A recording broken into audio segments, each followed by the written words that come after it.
Olá, mulheres! Aqui é Célia Silva, do Mulheres Ensinando Mulheres. Hoje vamos para o capítulo de número 7 do livro Humildade, a Beleza da Santidade, um clássico de Andrew Murray, da editora dos Clássicos, que gentilmente nos autorizou a gravar o áudio desse livro para abençoar nossas vidas. Vamos lá? Capítulo 7. Humildade e Santidade. Povo que diz, fica onde estás, porque sou mais santo que tu. Isaías 65:5.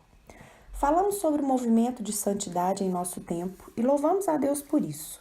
Ouvimos de muitos buscadores da santidade e mestres da santidade, de ensinamento de santidade e reuniões de santidade. As verdades abençoadas da santidade em Cristo e santidade pela fé estão sendo enfatizadas como nunca antes. O maior teste para vermos se a santidade que professamos buscar ou atingir é verdade e vida, será ela ser manifestada na humildade crescente que ela produz. Na criatura, a humildade é a única coisa necessária para permitir que a santidade de Deus habite nela e brilhe através dela. Em Jesus, o Santo de Deus que nos faz santos, a humildade divina era o segredo de sua vida, de sua morte, de sua exaltação. O único teste infalível da nossa santidade será a humildade diante de Deus e dos homens que nos caracteriza. A humildade é a força e a beleza da santidade. A principal marca da santidade falsificada é sua falta de humildade. Todo aquele que busca a santidade precisa estar vigiando, a fim de que não aconteça que, inconscientemente, o que foi começado no espírito seja aperfeiçoado na carne, e o orgulho rasteje onde sua presença é menos esperada. 2 homens foram ao templo para orar. Um era fariseu, o outro era um publicano.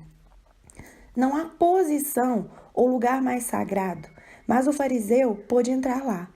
O orgulho pode chegar-lhe à cabeça dentro do próprio templo de Deus e fazer da adoração a ele a cena da alta exaltação do fariseu.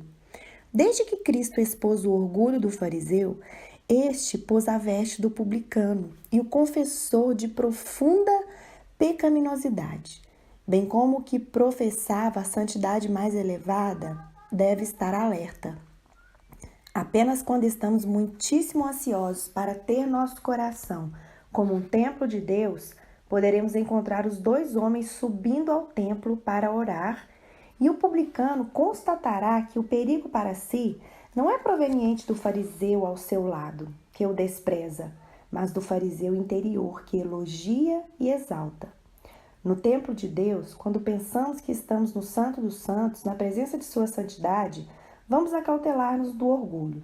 Num dia em que os filhos de Deus vieram apresentar-se perante o Senhor, veio também Satanás entre eles. Jó 1:6.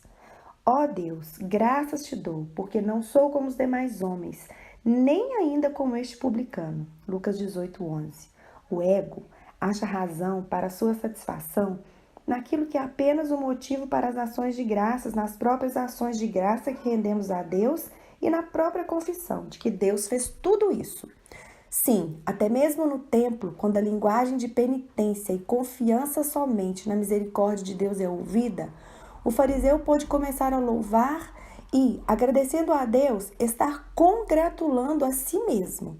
O orgulho pode vestir-nos com vestes de louvor ou de penitência.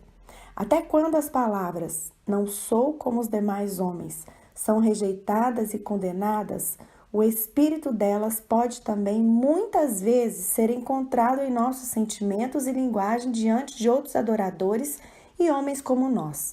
Se você deseja saber se isso é realmente assim, apenas ouça a maneira como as igrejas e os cristãos geralmente falam uns dos outros. Quão pouco da mansidão e bondade de Jesus é vista.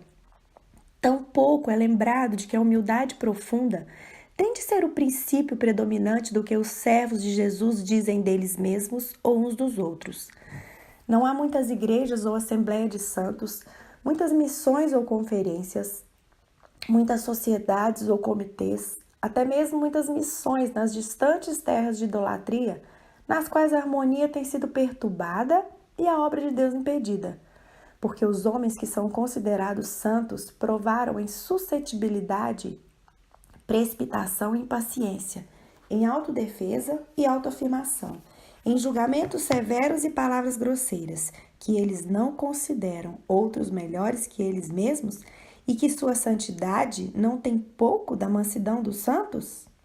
Em sua história espiritual, os homens podem ter tido momentos de grande humilhação e quebrantamento, mas isso é muito diferente de ser revestido de humildade, de ter um espírito humilde, de ter a humildade de mente em que cada um considera a si mesmo servo dos outros e assim mostra publicamente a própria mente que está também em Jesus Cristo. Fica onde estás, porque eu sou mais santo que tu. Que paródia sobre a santidade! Jesus, o santo, é humilde. O mais santo será sempre o mais humilde. Não há nenhum santo a não ser Deus. Temos tanto de santidade quanto temos de Deus. E de acordo com o que temos de Deus, essa será a nossa real humildade, pois a humildade não é nada senão o desaparecimento do ego na visão de que Deus é tudo. O mais santo será o mais humilde. Apesar da ostentação audaciosa dos judeus dos dias de Isaías não ser encontrada frequentemente, até nossa conduta nos ensinou a não falar assim. Quantas vezes seu espírito ainda é visto, quer no tratamento com nossos companheiros santos, quer no tratamento com os filhos do mundo, no espiritual, no qual opiniões são dadas e trabalho é empreendido e faltas são expostas? Quantas vezes, apesar de a aparência ser a daquele publicano, a voz ainda é do fariseu? Ó Deus, graças te dou, porque não sou como os demais homens. E há então tamanha humildade a ser encontrada, pela qual os homens de fato considerem a si mesmos menores que o menor de todos os santos, os servos de todos? O amor não se ufana, não se ensoberdece, não procura os seus interesses. 1 Coríntios 13, 4 e 5. Onde o espírito de amor é derramado amplamente no coração, onde a natureza divina vem para um pleno começo, onde Cristo, o manso e humilde Cordeiro de Deus, é verdadeiramente formado no interior, aí é dado o poder de um perfeito amor, que esquece de si mesmo e acha sua bênção em abençoar os outros, em suportá-los e honrá-los, não importa quão fracos sejam. Onde esse amor entra, Deus entra. E onde Deus entrou em seu poder e revela a si mesmo como tudo, a criatura torna-se nada. E onde a si mesmo como tudo, a criatura torna-se nada. E onde a criatura se torna nada diante de Deus, ela não pode ser nada a não ser humilde diante de outras criaturas como ela. A presença de Deus torna-se algo ocasional, de tempos ou temporadas, mas a cobertura sob a qual a alma sempre habita e seu profundo rebaixamento diante de Deus torna-se o santo lugar de sua presença, de onde todas as palavras e obras dela procedem.